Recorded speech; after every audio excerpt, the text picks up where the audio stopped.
Okay,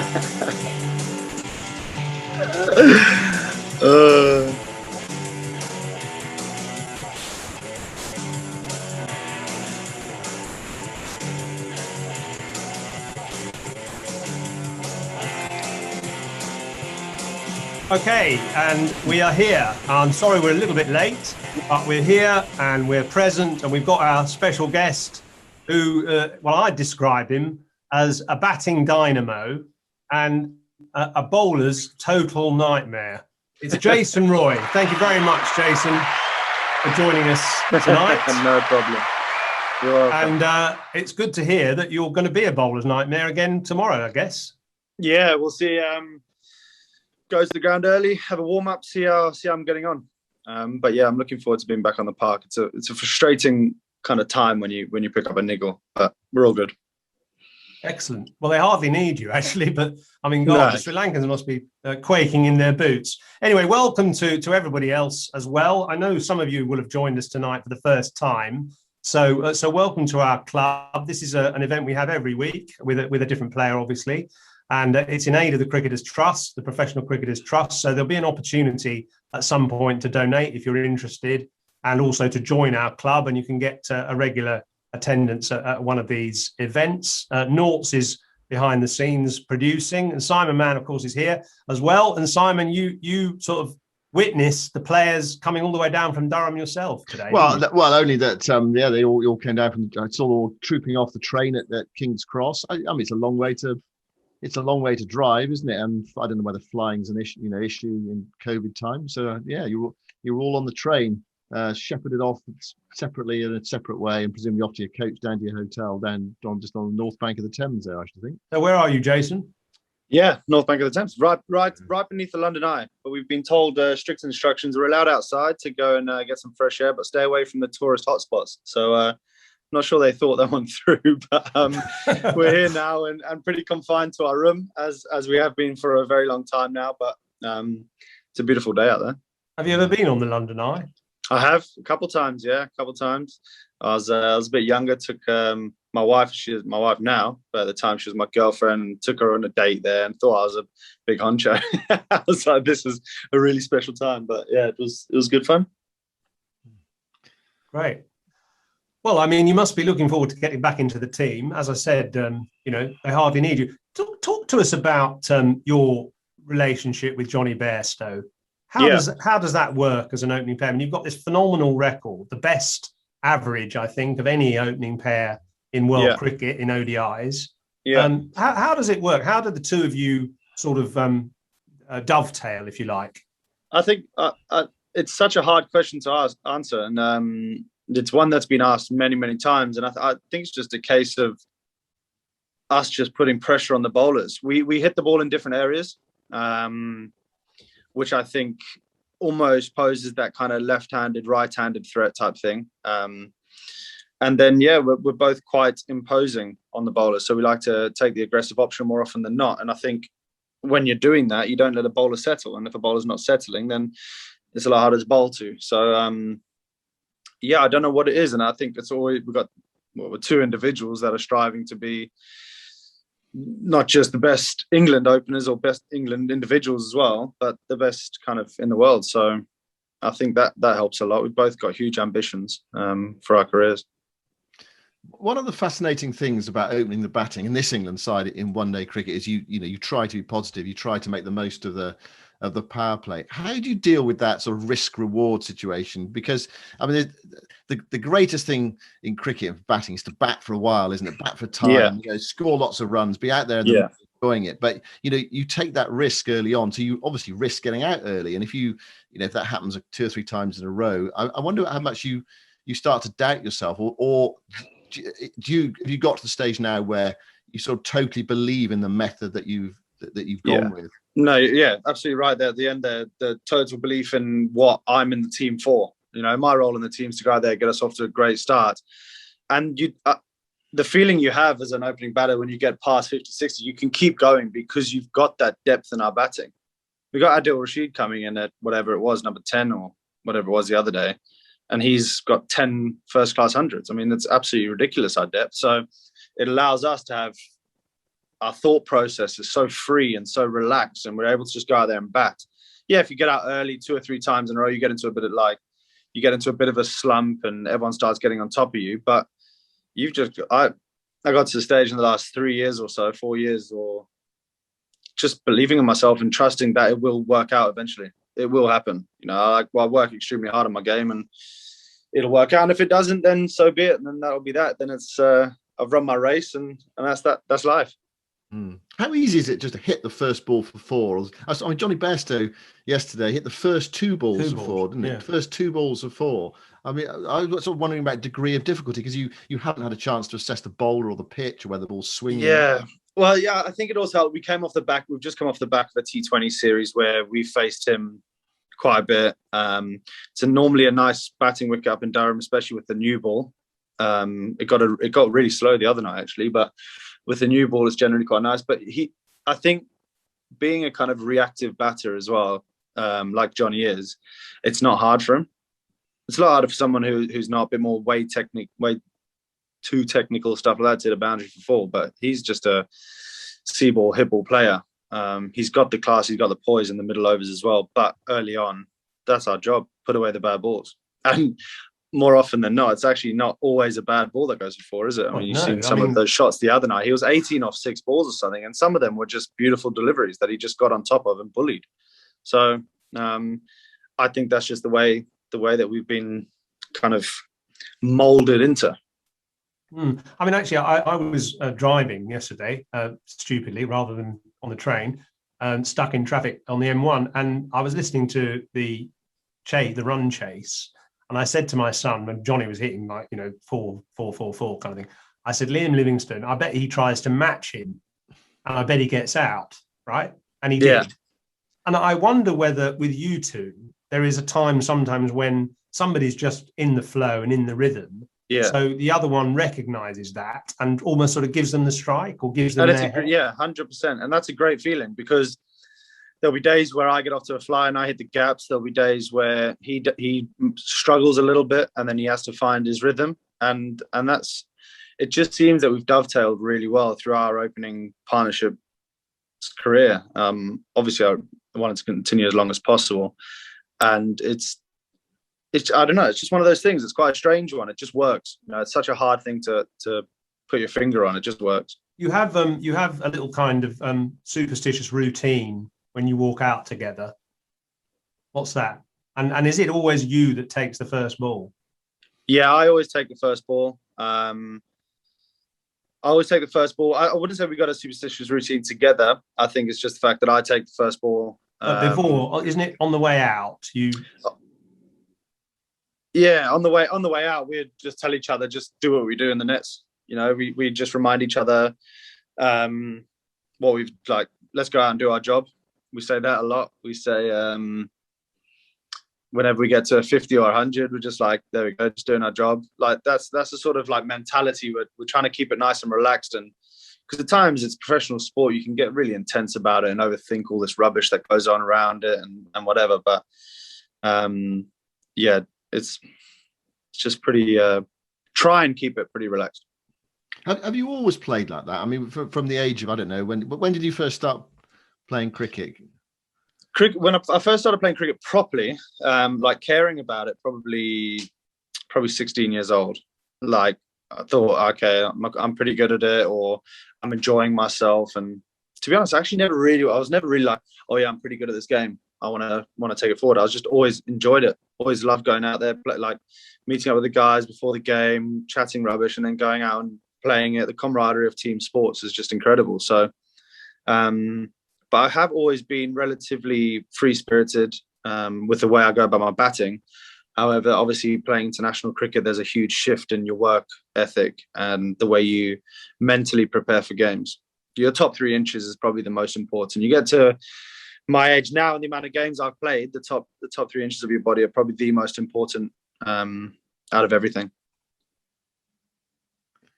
So when you played at 16, just remind everyone listening who you've been playing for and yeah, I was playing for Reigate Priory Cricket Club. I played for them since I was 11. I first came to the country when I was 10 years old, and I played for Chipstead which is in Surrey as well, and then moved to Reigate Priory a bit later. And then a bit of a Surrey Academy stuff, age group stuff for Surrey. And I actually debuted at 17. I think it was 17. I played a T20 game for Surrey at the Oval in front of 24,000. It was a bit of a one-off thing. It was like I don't know, felt like a bit of a charity, a raffle prize winner, but it was good fun because then I didn't start really playing properly until I was about 19. Sorry, Simon, you go. I was just wondering, was that an intimidating experience or? No, I don't think. I was so, at 17, I was so naive and so carefree and so relaxed about life and my game and whatever. It was just like, oh, this is a bit of fun in front of 24,000 people, just chanting and getting absolutely hammered behind me. It was awesome. I actually got the train home from that game as well, and it was just a ridiculous experience, and one I'd never forget, actually. Did you get recognised? Yeah, everyone was on the train, and like yeah, of course. And everyone's hammered on the train, having photos and blah blah. My dad was there, my missus at the time was there, and it was just like crazy. And I couldn't imagine getting on a train now after a game, which is a bit of a shame. But yeah, it's the way it is. Just a couple of things about opening the batting. I mean, I've just been at my son's last game for his school actually, and he got a first ball at opening at number 1. Yeah, I mean, are you there? Yeah, well, I know. Of course, that was the famous innings in 2015 against New Zealand at Edgbaston. Yeah, how did you feel then? I mean, like a first ball, squirted it straight to backward point. First proper delivery. I mean, I debuted against Ireland, but it was a washout. Obviously, we were playing in Ireland, so it was a washout. And then my first proper game, did all the research on Trent Boult, hoops it into me. So I was just watch the front pad, and he gave me a rank half volley outside off stump, and I just threw my hands at it because I'm that sort of player, and I got caught at point. It wasn't just the first ball; it was the first ball of the whole series. It was the first ball of England's reinvention, wasn't it? Almost, exactly. Really. It was the first ball of I'm supposed to be there imposing myself. First ball, it was like a bus hit me. I walked off, and I woke up. It was a ridiculous game of cricket. That game, actually, I think we ended up winning and getting a ridiculous total. And anyway, the next day, I didn't even remember putting my pads on. It was just such a blur. Like, everything was like, it was comfortably probably the worst feeling I've had.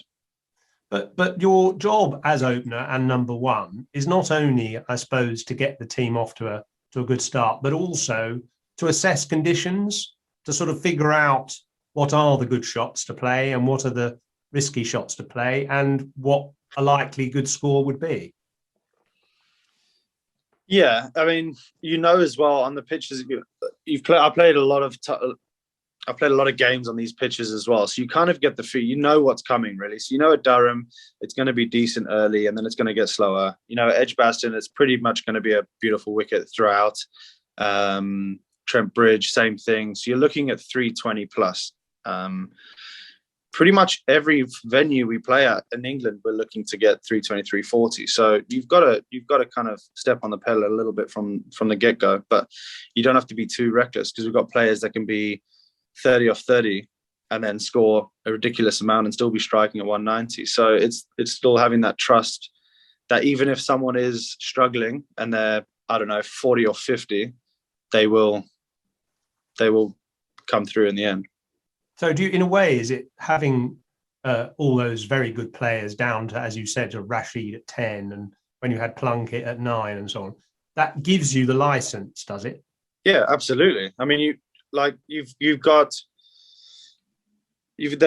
not that there isn't an impact on your wicket, because obviously you would rather be there and your team would rather you be there if you're on a big score, but you know that it's not ever in your head or don't get out. There's no fear of failure.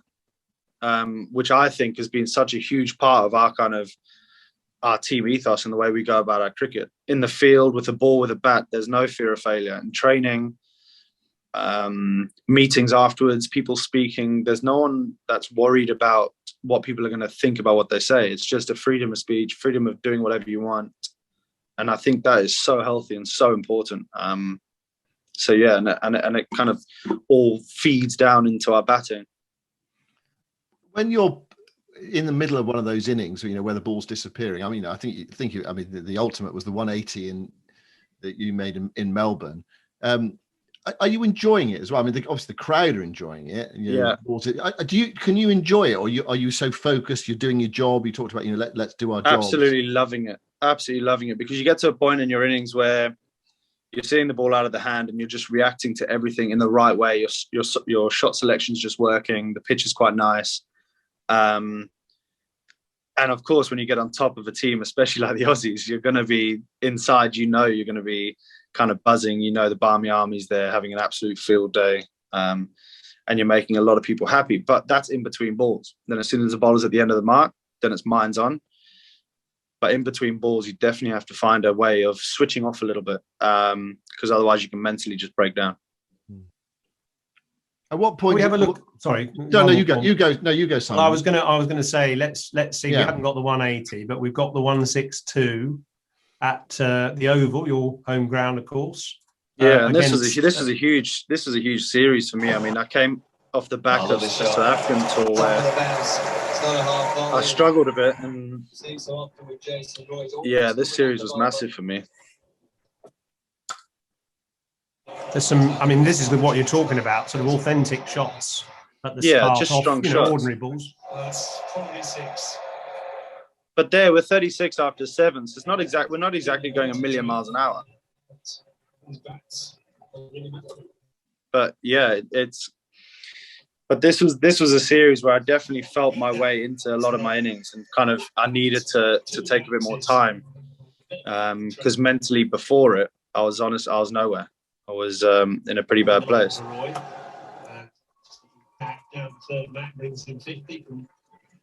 Yeah, this was a beautiful wicket, actually. Beautiful wicket. Is it quite important? You got 6, you've got a 50 there, and you just whacked a 6. I mean, is it?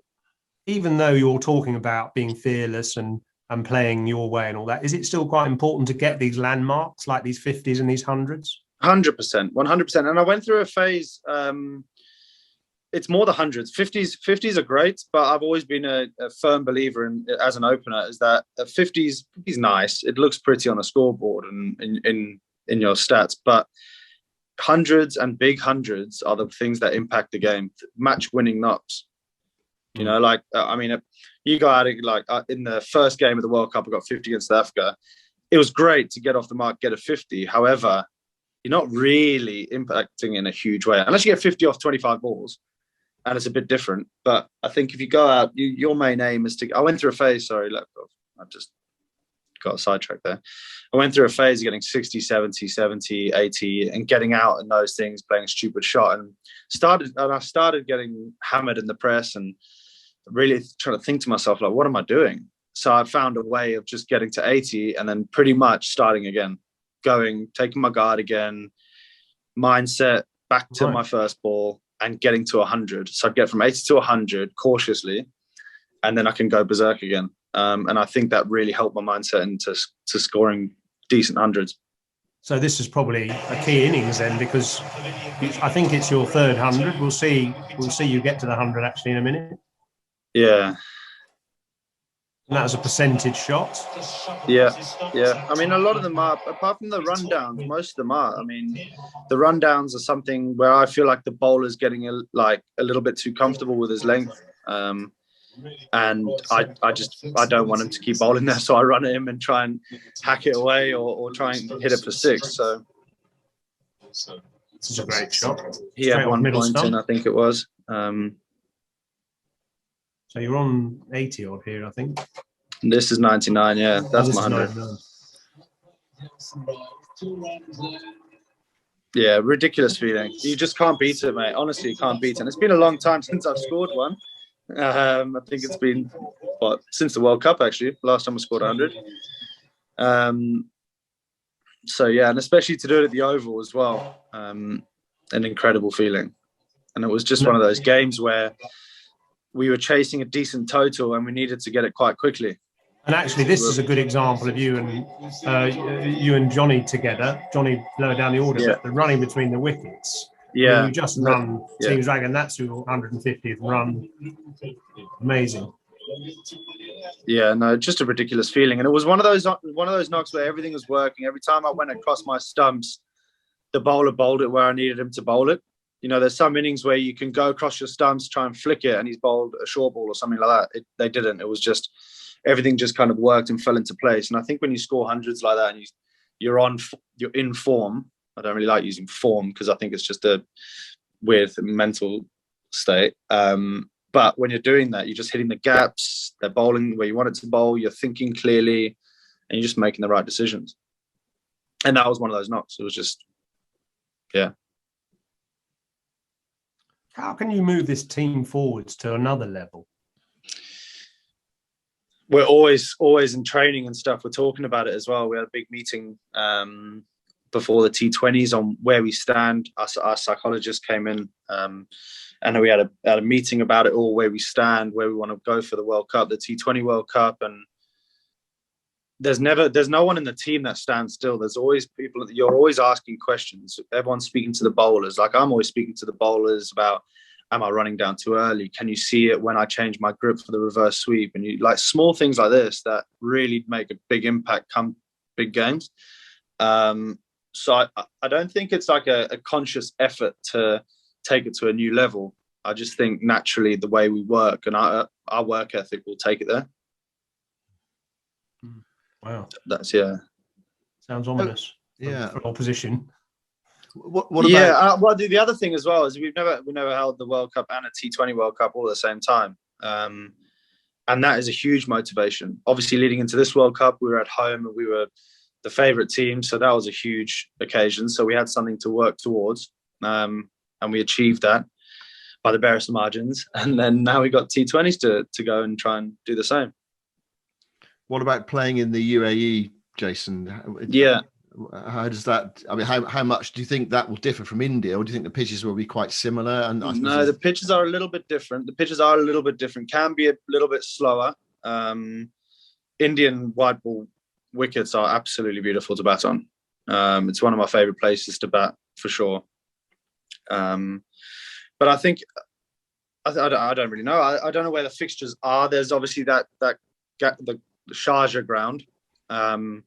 Which is an absolute postage stamp, and it's a concrete of a pitch. So that'll be good fun to bat on. But all the other grounds generally are a little bit bigger. So we're going to have to be fully fit. We're going to have to be ready to go. And yeah, we're going to have to run well and use our skills that we've learned. We've got a pretty kind of experienced side that have played all over the world. We haven't really got too many guys that haven't played in the UAE. So I think we'll be well prepared. But you don't want to speak too soon.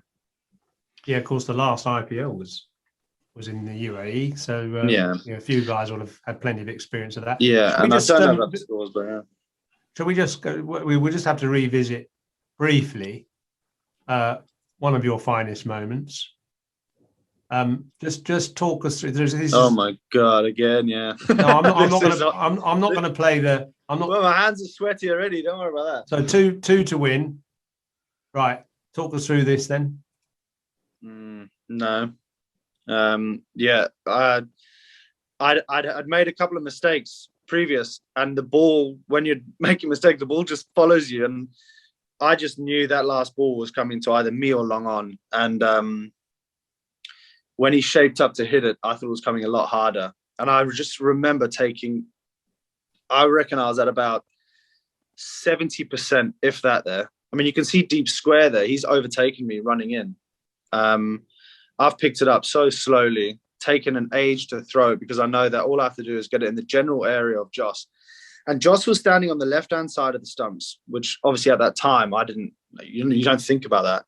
And he ran around the stumps, narrowly missing the stumps. And then obviously the iconic kind of finish of his taking the bails off. But yeah, it was.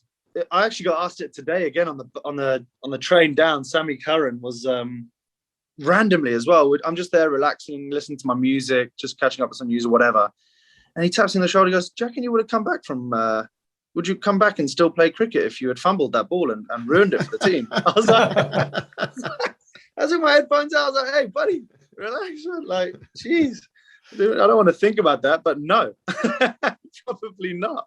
Yeah. I think it would have been, absolute heartbreak. And I think because it was a huge tournament, and because it was a World Cup final, and because it was the final play of the game, if I had done that, it would have been incredibly tough to come back from. But I didn't. And yeah, the rest is history, as they say. Can you remember actually physically doing that bit of fielding and sort of feeling the ball in your hand? I remember picking the ball up. I remember taking my time, picking the ball up, knowing I had it in my hands. And what you do when you pick up the ball, you pick it up, and to get your best accuracy or whatever, you kind of maneuver the ball in your. It sounds really weird, but you in your back lift, you maneuver the ball so that the seam, you throw it in cross seam. So you maneuver it, and I remember doing that, feeling it, and as I picked it up, the seam was already cross seam in my hand, and I was like, perfect. Didn't have to do anything, just throw it in.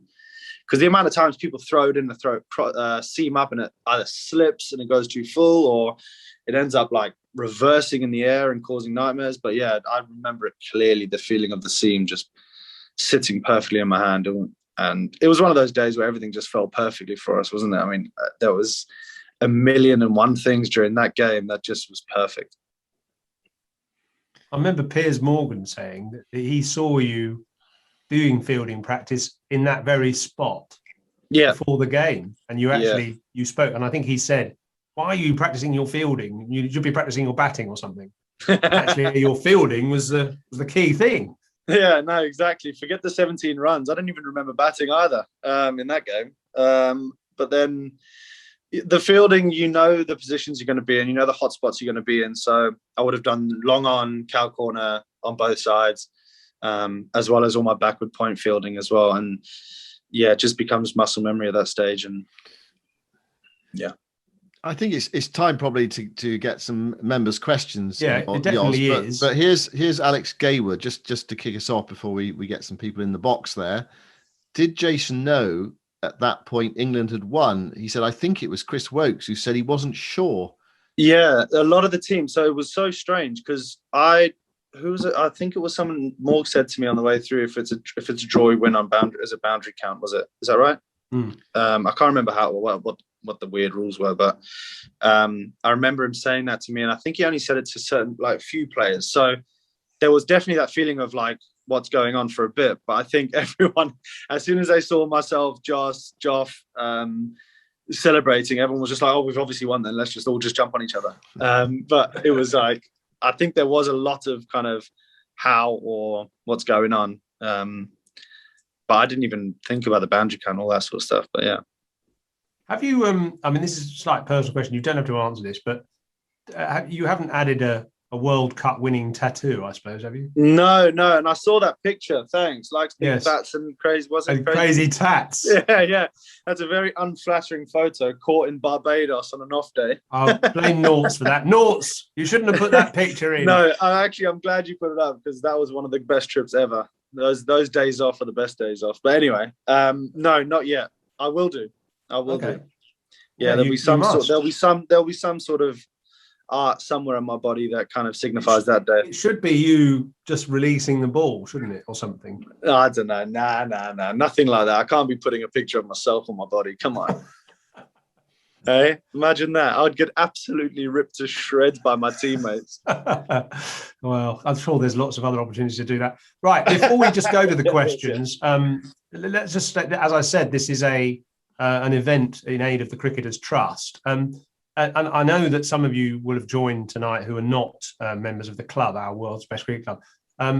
If you want to donate to the Cricketers Trust, which supports cricketers who have fallen on hard times, who are needing help for mental health or knee operations or whatever, and they really are desperate for any donations, very simple way of donating tonight. If you're a member of the club, your £6 a month goes to that charity anyway. But if you're not, or even if you are, there is a way of donating just small amounts.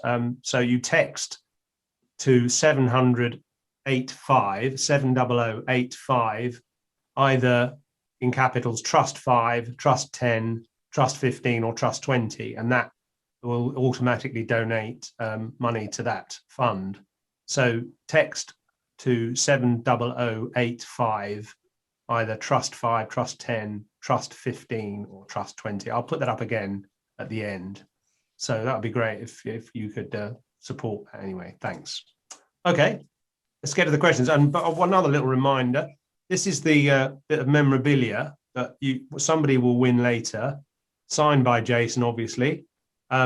He's got a question for you, not now, but at the end, he'll ask a question, and the person who gets the nearest answer will win that as well. So that's the commercials over. Let's get the questions. Hey, look, so producers' rights. I'm going to ask the first question. Excellent. What a liberty. What a liberty. By the way, Jason, that World Cup business, you must have, you never see it, but you must have changed from one side of the boundary to the other, didn't you? I did, yeah. I went from cow corner for the left-hander to cow corner for the right-hander, yeah. So did you do it by running across? This is my question. By just running across the middle of the field, or did you go round?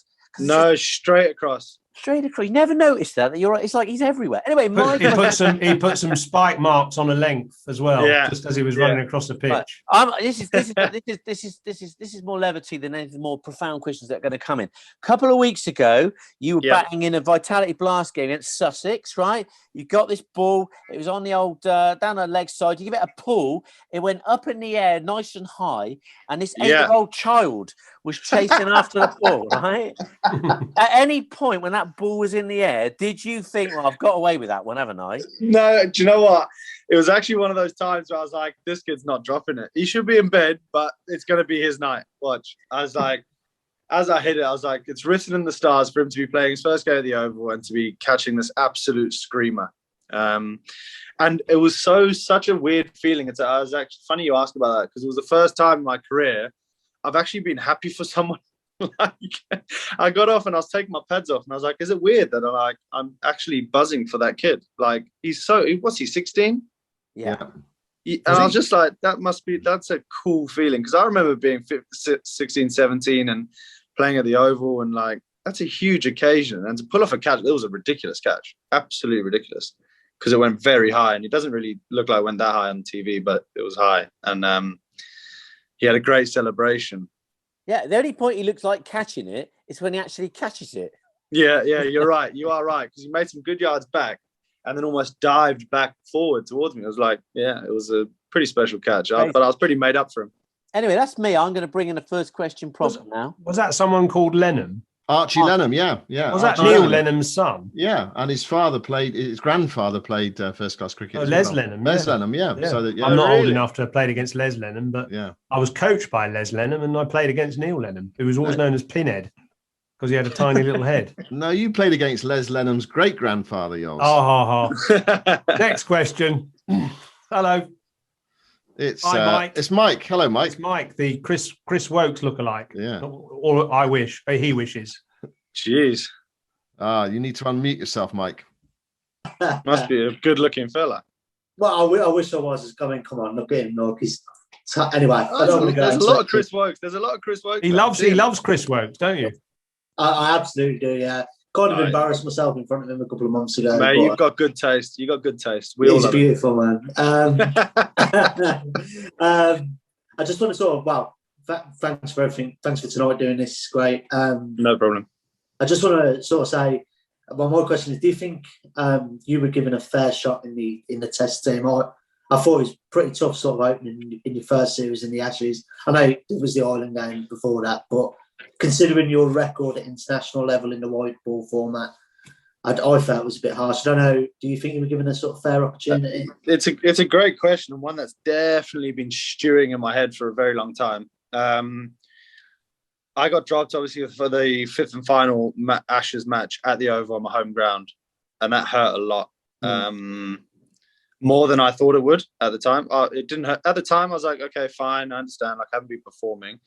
And it was only a couple of weeks later where I actually thought about it, and I was like gutted. I was heartbroken. But to then not get recalled for New Zealand when I was told that I'm going to have a bit of a run after my white ball form was a strange feeling. I was pretty frustrated with it, but I understood that I wasn't scoring runs, and I wasn't an opening batsman in red ball cricket. I'm not. I'm not made up for that. And I was trying to learn on the job against the best attack in the world. Yeah, that's with the Duke's ball in England. I was trying to learn on the job, and it's impossible to do. There was a couple of times I middled a few balls, and I felt so good about it. And that's about as far as it got. But no, they're at that stage now where they've got their players in for the future, and you can see it now. They're doing that rebuilding thing, same as what the one day team did. So it is what it is, mate. And I can live with it. Cool. All right, brilliant. Thank you, mate. Cheers. No worries. That's a good answer. Great. Good question, Mike. Thanks very much. Good question, Mike. Seb, good evening to you. Hello, Seb. You're on mute. Oh, you're not. No, you're not. I'm on mute. No. There we go. I can hear you, mate. Nathan Lehman was on Sky Sports a few weeks ago, and I was just wondering if you could give some insight into sort of exactly how his role manifests itself in the team, and whether you personally are big on your sort of stats and things. Do you go to him for advice, or are you more sort of instinct and feel? When you're I good question. I use Nathan more than I probably thought I would. I don't really look in too much depth into analysing bowlers. I think each bowler bowls very differently to each batter. The only time I'd ever use it is to see their slower balls, see what they traditionally like to do in the power play. And then other than that, it's kind of me bettering myself. My big thing is dot balls. So I'll come off, and no matter what I get, it'll be how many dot balls did I face. And each time trying to better that. And I think his role in the side, it's so interesting because he doesn't just talk about the facts and figures of bowlers and batters. It's field placements. It's where runs leak to. And I think in the World Cup, before the World Cup, we decided to put such a small thing. We put our third man about 15 yards finer than we normally do. And we ended up saving 15 runs a game, or something on average. And that's a huge thing. That's a huge amount of runs. So small things like that, he dives into deeper fields, and that I'm even thinking of, because obviously you think of an analyst, you think of bowling figures, batting figures, and catches and runouts, but he's diving into loads of different things. So he's hugely important to us, and helps Morgs a lot as well along the way. Thanks, that's really interesting. Yeah. How does he, just as a follow-up, how do you, when you say you see the dot balls, so how would that make you change? If you said, there were 30 dot balls today, would you watch each one and then think how you could have scored off that ball? Yeah, and you remember them as like it's more T20 cricket. One day cricket's fine because you've got loads of time. I'll catch up, whatever. It's more T20s when I'll go 4, and then dot, and it's like that's to me, I need to be getting a 1 there or every other ball. So it's more that. It's more just making sure that it's just a reminder. Like, it's not necessarily that I'm going to go out there and do better next game. I'm just going to have that in my mind that I'm trying to score for every ball. Because Kumar Sangakkara said to me when I had a dip in form, as batters do a lot. And he just said to me, just go out there and try and score a 1 off every ball. And all of a sudden, with that intent, you get into a much better position to hit the ball. So you'll hit 4s. And if you try and get a 1, you'll get a 1. It's not just sitting and just going, right, defend. And it just got me into a good place. So I think that's why. I think there's a batting mentality, kind of 1, 2, 3, or 4, rather than dot 1, 2, 3, or 4. I suppose. No, it's You just say try and score, and then yeah. Oh, okay, interesting. Good evening, Mark. Good evening, boys. Evening, Good evening, Jason. Mark. Evening, mate. Evening. Yeah, great. See you. I met you in Abu Dhabi on Cape Town many years ago. Oh, okay, yeah. A couple of questions. The first one is, where's your best knock? Which is the favourite knock you've done? And who is the bowler you fear the most? Wow, great questions. I've developed pretty thick skin, so I don't want to say I fear any bowlers. We can't give the bowlers any praise. We got to go out there and pretend like we're all brave and don't want to get hurt. But I mean, a lot of the Aussies are pretty daunting to face. But then on the flip side of that, that's probably my favourite knock, is scoring 180 at the MCG.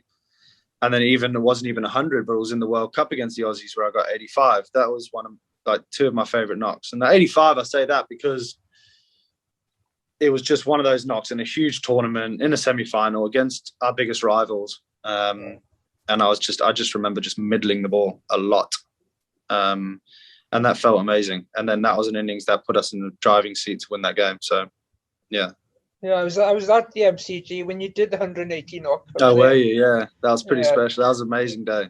Yeah, because I remember just being so grateful to be there. You know, like the day before we had training, and I walked out to the middle and kind of did some visualization, and I just said to myself, I was like, wow, like look how far you've come type thing, and how lucky are you to be playing at this amazing ground. And then all of a sudden, the next day, I was peeling off 180, so it was pretty mad day. And then the day after that 180, I could hardly walk. I was knackered.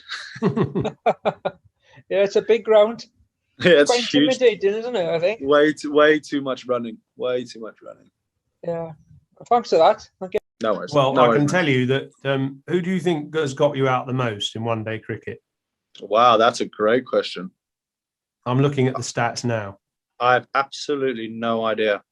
Mitchell Stark, 5 Has he? times. Pat Cummins, 4 times. That's 5 out of 13, 4 out of 13.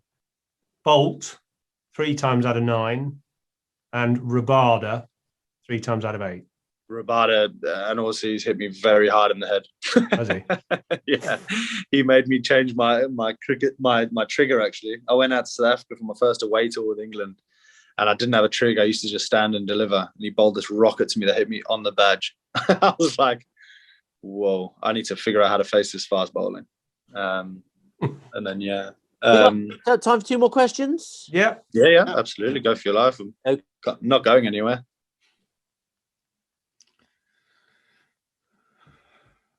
Evening, gents. Hello, Rob. Evening, mate. Evening. Hi, Rob. Hi, my question was sort of asked before, so I'm going to change it slightly.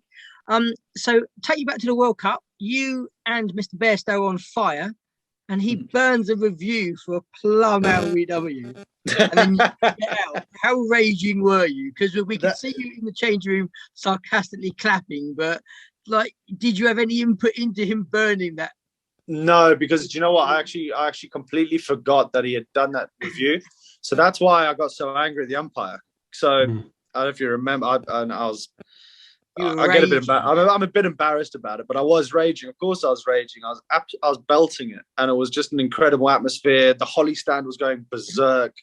Like, it was just the most incredible day of cricket, and I got given out, caught behind, missing it by miles on 85, and I was just like, "You're kidding me."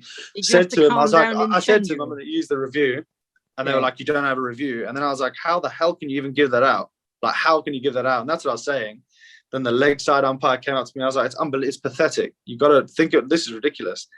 And I went on a bit too far, and then found my way off the field. And then I didn't really think about it, to be honest. It wasn't really a burnt review. I think it's part of the game now, and did you have can't to really calm down in the changing room? Because like, so obviously the camera kept going back to you, and you're I took about 15 minutes to calm down, but we had won the game, and I quickly realized that we were in the final of the World Cup, so I was pretty relaxed. It was like there for the taking, though. A ton, wasn't it? It was there. The time in the semi-final. You were of the World Cup. absolutely just tearing them to shreds, and they didn't have a clue. It's 85 more than naught, so I'm happy, man. Super. Great. Cheers, mate. Cheers. Great question. I mean, I think, pound for pound. I mean, God, I've been watching cricket for how many years, 40 odd years. And I think that was probably England's best ever one-day performance, the semi-final against Australia. And Wokesy had it on a string as well. That bowling was ridiculous. Yeah, it was an amazing day to come up with that performance in that game against that side. I've not seen anything like that in all the time I've been watching. Will's here. Good evening, Will. Evening, Simon and Jason. Hello. Evening, mate. This has been good, Jason, to actually listen to you and actually because you are kind of quite. I watch quite a lot of one-day cricket, so for you, listening to you all about fear and all that, it's all been really good. Good. My question to you kind of relates back to what you've actually said about fear. Actually, most batsmen, when they go out, Kevin Peterson's and all that, they think, I want to hit a boundary straight away in a T20 game. But I just wanted to know, what is your kind of mindset when you're actually out batting, do you start, obviously because it's a T20, do you start swinging straight from ball one, or do you think actually see what's going on? And my second question is, I'm quite a big Surrey fan. So where do you see the Surrey team kind of going in the next kind of 2-3 years' time? Obviously, with quite a lot of you guys obviously being called up to the England squad, obviously. Yeah. Will you be able to keep kind of the same kind of crop of players that you have? So the Will Jackses, the Ben Folkes, that, or kind of what will kind of go on from there? Okay. Yeah, fine. But on the mindset side of things, I like to try and keep my head as clear as possible. Don't think about what I want to achieve too much, and just let my instincts take over. Because the day before and the day before that and the years leading into that game, I've done a huge amount of training to get myself ready for that day. I don't need to be thinking, do this, do that. It'll just happen. Muscle memory kicks in. You see the ball and you hit the ball. Then you get to the stage where I faced a trillion deliveries. Yeah. So I try and stay as clear as possible, and actually say to myself when I'm walking out there, just trust the process and trust. And bat like you. I say to myself, bat like you did in the nets yesterday, and you'll get runs. I say that pretty much every time I go out and bat. I don't always get runs, but it makes me feel a lot better about myself. And then with regards to Surrey, it's very interesting, isn't it? Because some young players there that are obviously involved with England and going to be involved with England in the near future. Someone like Jaxie will be involved. Popey, Burnsy, Folkesy, they're all there at the moment. So it's really tough. Myself and the Currans, obviously away on international duty now, and it's really tough for Surrey to deal with that lot. Like that's quite a big loss. That's two of our bowlers and our opening batsmen. It's not just kind of fringe players in England team. They're three main players. So it's very difficult. And then you've got test players coming into the T20 side, which is then different to what they're used to, and they've got to adapt. And it's a huge task for Vic Solanki. So he's done incredibly well on managing that, I think. And then how are we gonna do it is by just creating an environment that's really nice to come into. So whether a 16-year-old plays or a 25-year-old plays, they feel at home. I think that's an important thing, because we've got amazing talent coming through the academy. When do you think Rory Burns is going to get his hair cut? Probably never. You got to test 100 with that horrible. So he's probably going to keep it. Cool. Question. Great. Thanks, Jason. Excellent. No problem, mate. Hi, Ian. Evening, everybody. Good evening, everybody. Evening. How are you? Hi, Ian. Jason, good to have you with us. It might be a hypothetical question, given what you were saying earlier, but what would rank more highly for you, an Ashes series win or the World Cup win?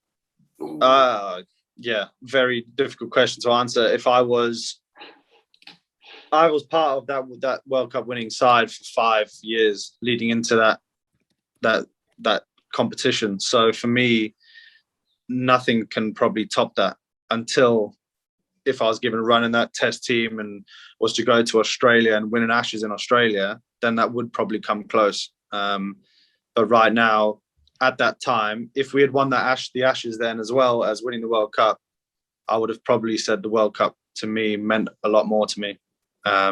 England had never done it, and it's something we've been working for years and years for. So much time and effort has gone into winning that. I know a lot of time and effort goes into winning Test series and Ashes series, but for the first time to lift the trophy and on home soil, I don't think you can beat that.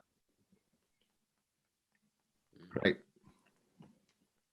Well, great questions and great answers. Thank you, everyone. Fantastic. I will say here, Norts. There is one other question from Robin, but it doesn't get his camera working, right? Okay. Well, go on. Just tell him to ask it then. Let's go for the audio. I'm going to try the audio. Tell him is it Robin Learmont? It is, yes. Tell him to keep the question to 5 minutes minimum, a maximum.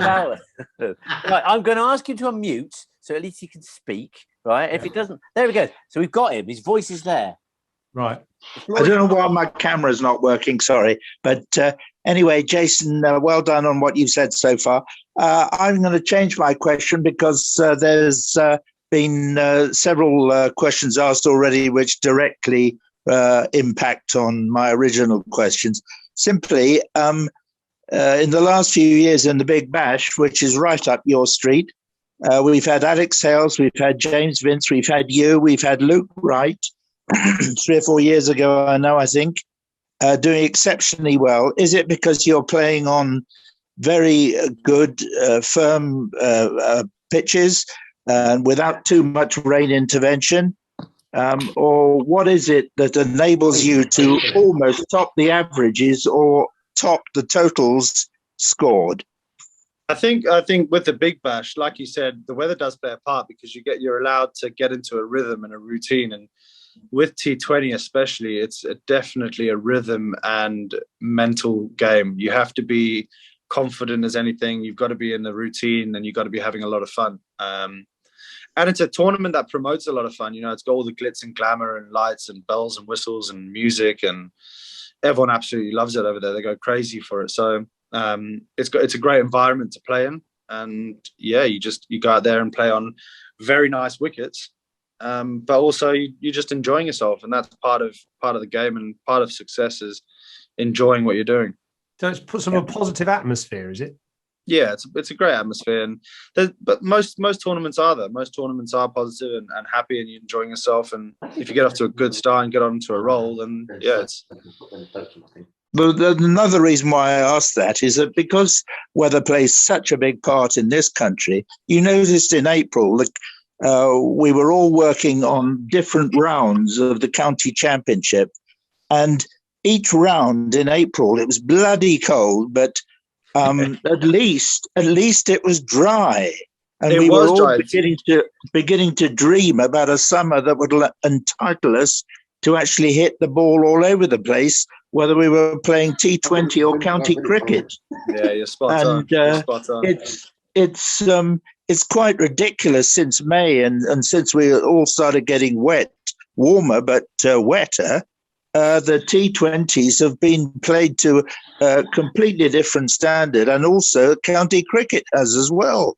It's just quite astonishing. Yeah, extremely frustrating. Unfortunately, though, as cricketers, we don't really have a huge influence on the weather. So, please try whatever you can to give us a good July and August. Do a sun dance. Sundance.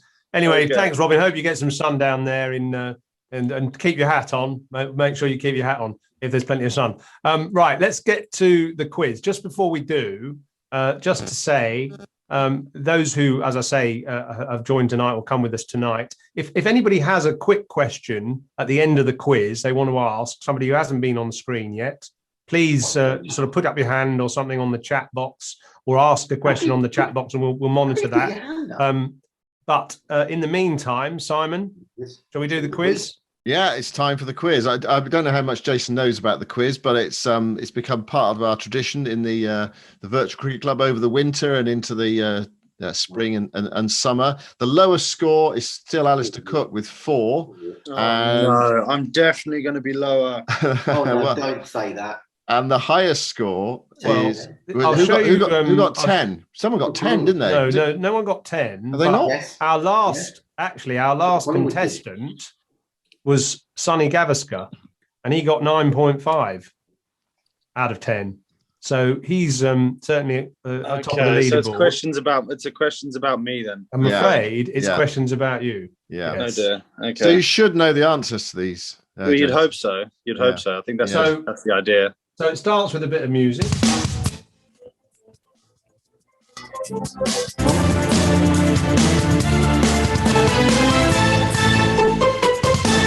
And it's 10 questions. The quiz is called How Well Do You Know Yourself? And if you get the answer right, you get this. He's got it! I don't recognise that little bit of commentary. And if you get it wrong, you get this. Ooh. Right, so hopefully Nasty. Not too many of those. Ready to go?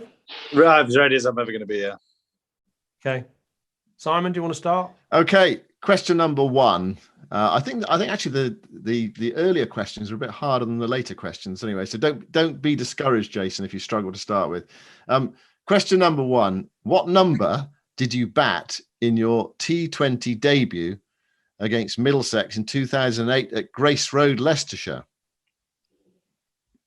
That Leicestershire, that was a 50 over game.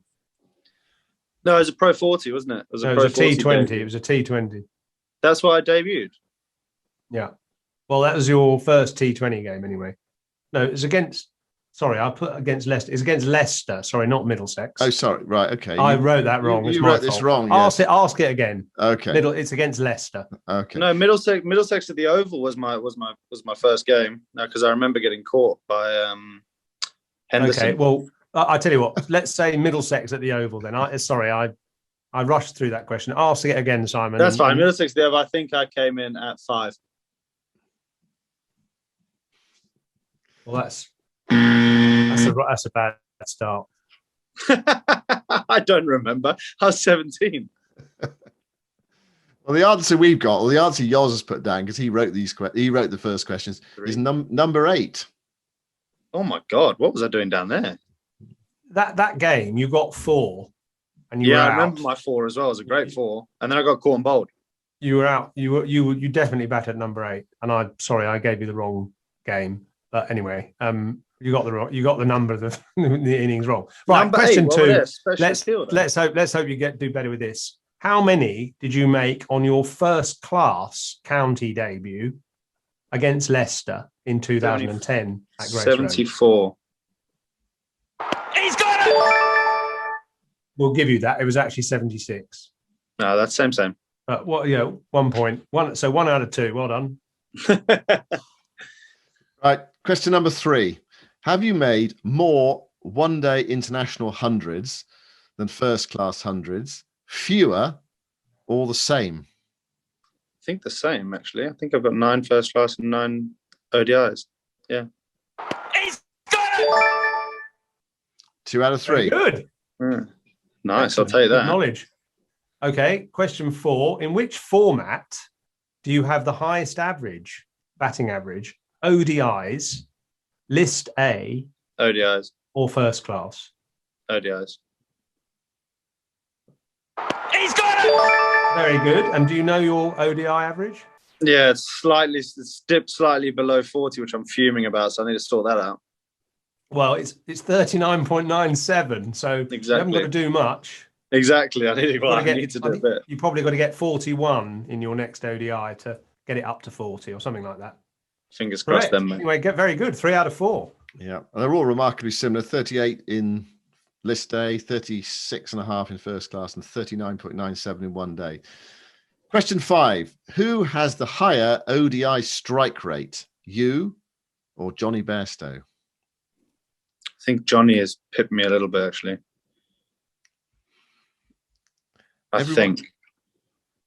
Everyone is so modest when they come on the course. I thought last innings might have gone ahead of me or something like that because he blasted it.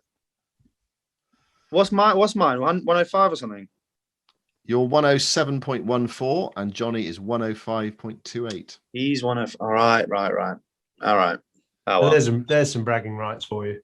3 out of 5. Shame you got that wrong. You should have got that right. Never mind. I should have. Yeah, that's poor. Okay. Question 6. On which grounds did you score your 3 overseas ODI hundreds?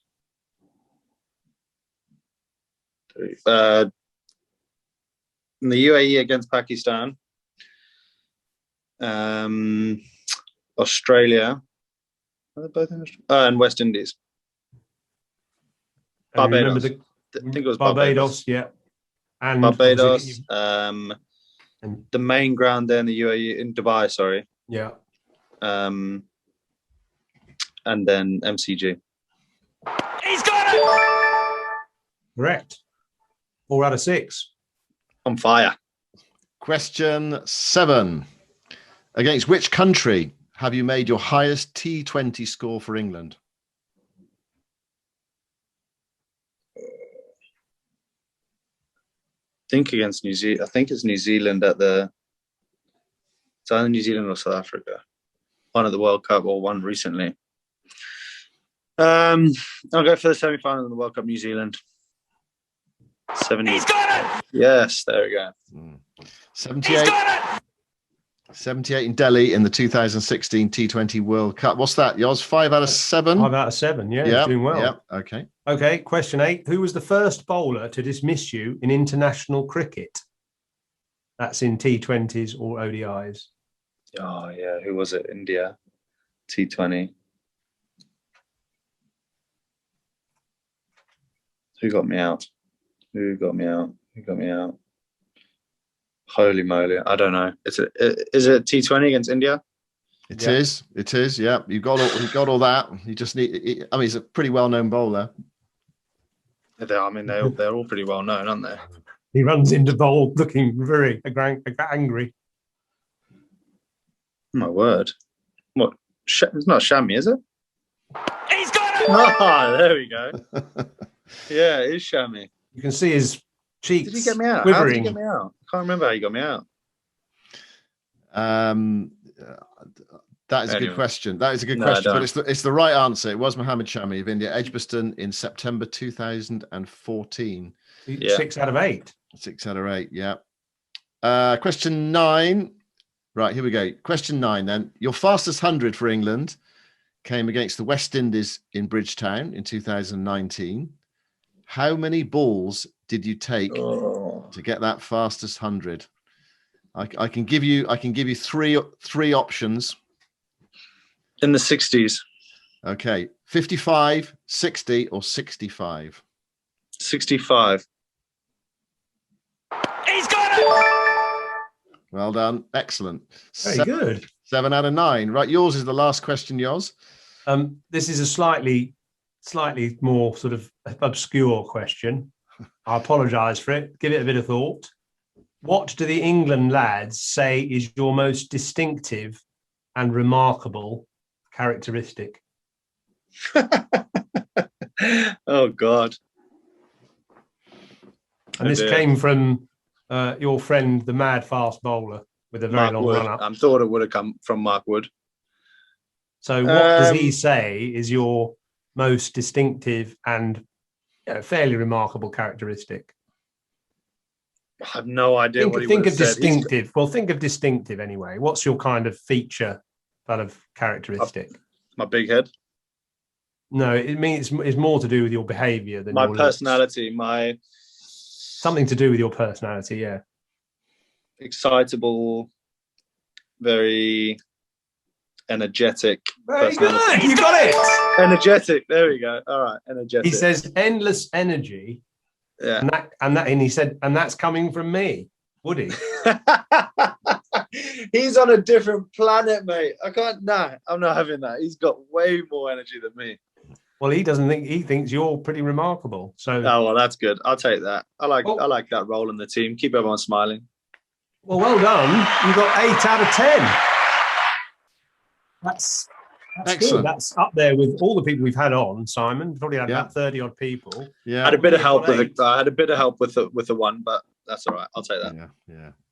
Will Gould reminds us, actually, Paul Collingwood did get 10 out of 10. Yes. In the spring, in our spring edition of the quiz. Paul Collingwood got them all out by himself. Obviously he did. Obviously he did. He knows everything. He was very good. He was very good, wasn't he? Yeah, he was. Cookie was the worst of it. Cookie was useless. He's still legendary. We thought he would do well, but he got 4 out of 10 anyway. Right, just to remind you here, that donation idea again quickly. If you want to donate to the Cricketers Trust, text to 70085, Trust 5, Trust 10, Trust 15, or Trust 20. I mean, we've raised over $5,000 now in this club for the Cricketers Trust. So any extras obviously will be gratefully received. So text 70085. We'll do this every week. Trust 5, Trust 10, Trust 15, Trust 20, all one word. That would be massively appreciated.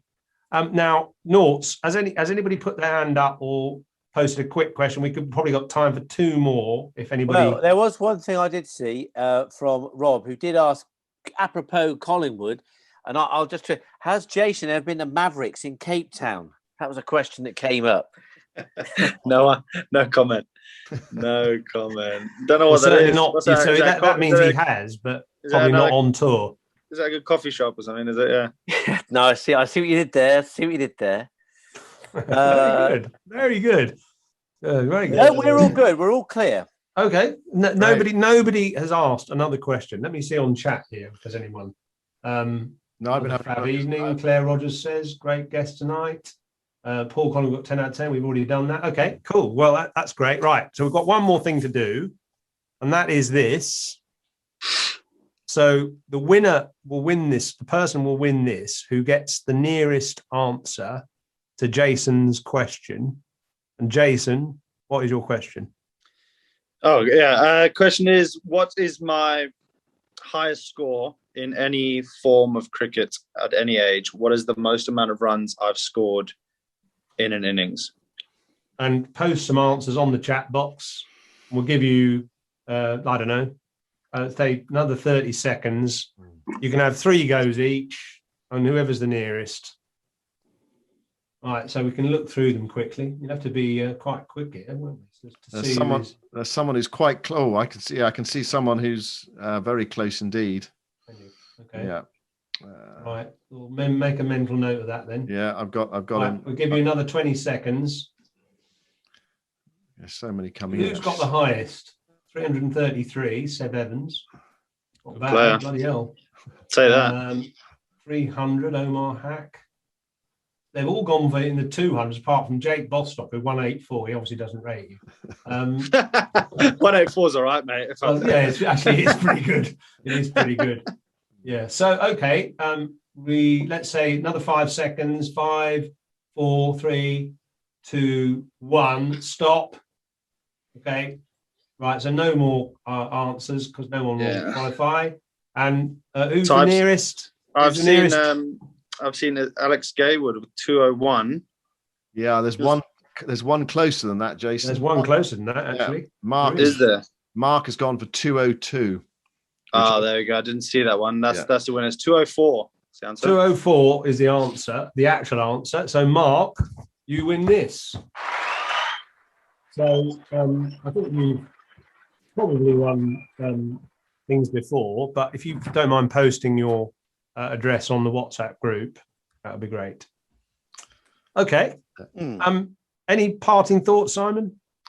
Well, we're looking forward to tomorrow, really. I mean, I think probably from a sort of a spectacle point of view, I think people like to see Sri Lanka put up more of a showing, really. I mean, they've got so many problems. I mean, it's so many players missing, and it's been a struggle for them so far. But it'd be good to see actually some really attacking, entertaining batting, wouldn't it? On a decent oval pitch, hopefully, and the weather forecast is set fair as well, which is great news. Yeah, looking forward to it. I've heard the Sri Lankans are out on the old London Eye tonight. I don't know if that's. Yeah. Well, I mean, the three that's been sent home have been banned for a year. Have they? Yeah. Bloody they hell. have. Yeah. God, that's severe. Yeah. This world's gone mad. Yeah. Well, it has. You're absolutely right. Well, Jason, I bet you can't wait to get cracking. Anyway, I mean, no, it'll be fun. Memories of that 162, I suppose, against the same opposition on the same ground. Absolutely. Try and do the same again. Go a bit better. Yeah. Don't give it away. I'll try and beat that. Try and beat that top score. We can do another quiz one day. Actually, I mean, you should set your heart on 200. See if you can be the first Englishman to get 200. It's been a dream for 96 games. So, yeah, I'll try. Excellent. Well, listen, thank you very much for giving up your time and your thoughts. It's been really fascinating. No problem. And just from all of us as well. Yeah.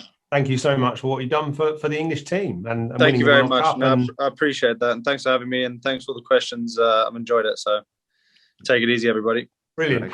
Thanks. Good luck tomorrow and good night. Thank you. Good night. Cheers, thanks, everybody. Jason. Thanks for joining us. Brilliant. No problem. Bye-bye. Cheers.